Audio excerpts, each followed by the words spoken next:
my channel do one question each day daily. Let's read the question. Arrange these numbers in order. Begin with the greatest number. So guys, in order for us to do this, we have to start with the greatest.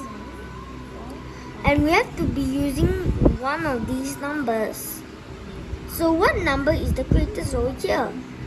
Yes, it's 20. So it's 20.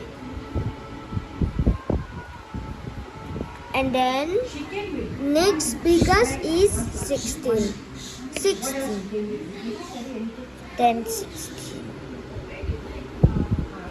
Then after that is 13. Then the last smallest is 8.